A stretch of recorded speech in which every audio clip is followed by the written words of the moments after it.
Le cours d'aujourd'hui s'intitule Cancer de l'anus. L'objectif de ce cours,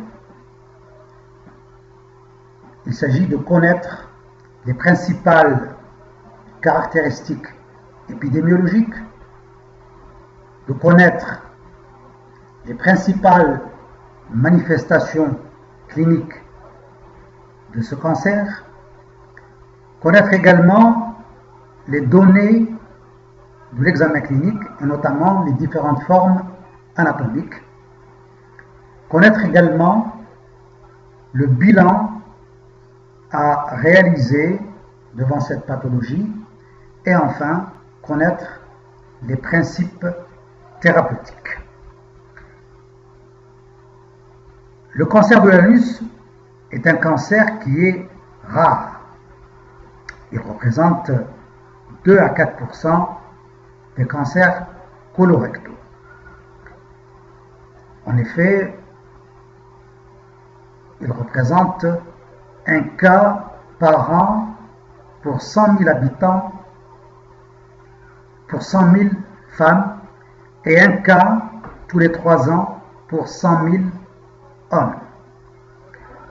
Le diagnostic repose sur un examen proctologique rigoureux qui doit comporter une biopsie de toute lésion atypique. Il s'agit principalement d'un cancer épidermoïde.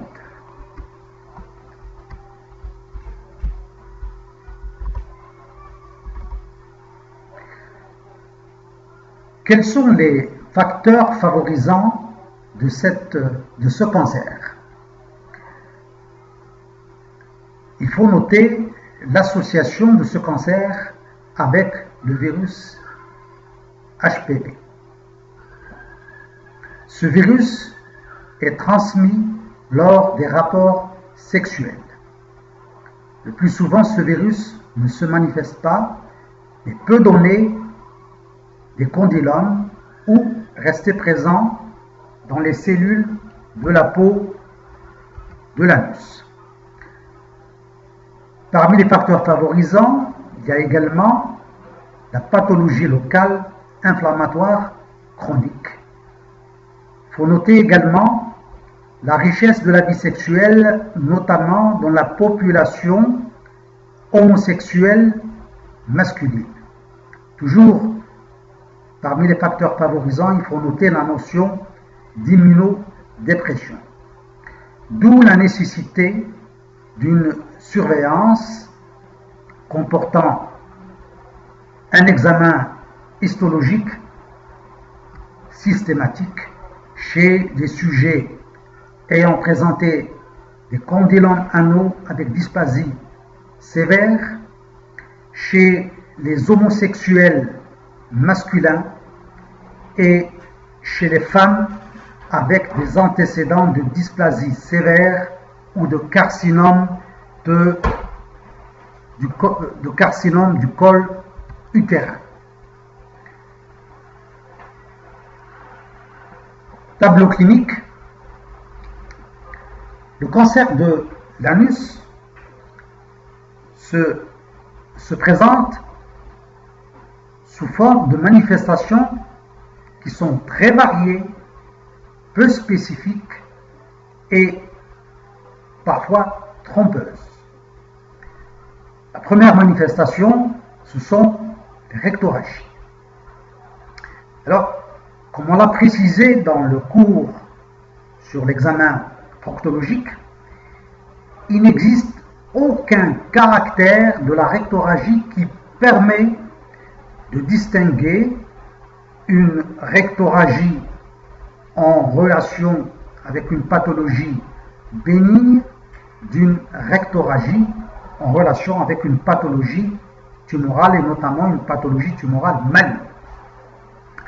C'est pour cela que toute rectorragie, quel que soit son aspect, quel que soit son caractère, toute rectorragie implique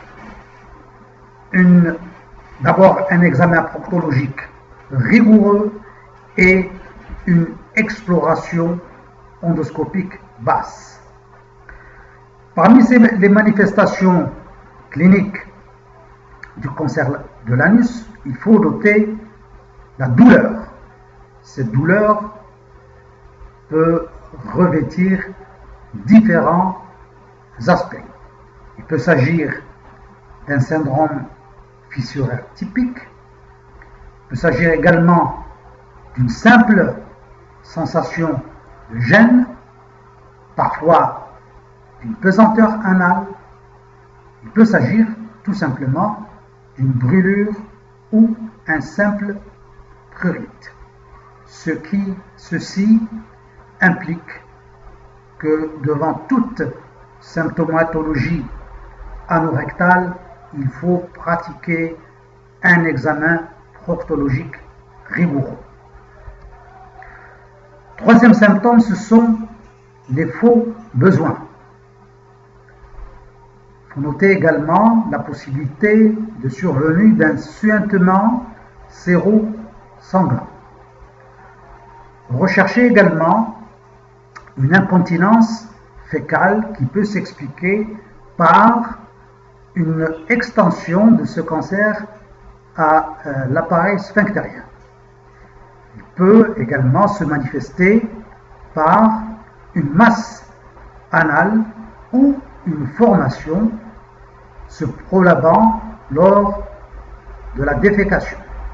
Enfin, le cancer du rectum, de l'anus peut se révéler par une adénopathie inguinale ou une métastase à distance. L'examen clinique, c'est-à-dire l'examen proctologique, le cancer de l'anus peut revêtir principalement trois formes. D'abord les formes bourgeonnantes, les formes ulcérées et troisièmement les formes infiltrantes. Le diagnostic du cancer de l'anus repose sur l'examen histologique. Et donc, comme on l'a précisé lors du cours précédent, il faut pratiquer, d'abord il faut un examen proctologique rigoureux et il faut pratiquer des biopsies devant toute lésion atypique, parce que seul l'examen histologique permet le diagnostic de certitude.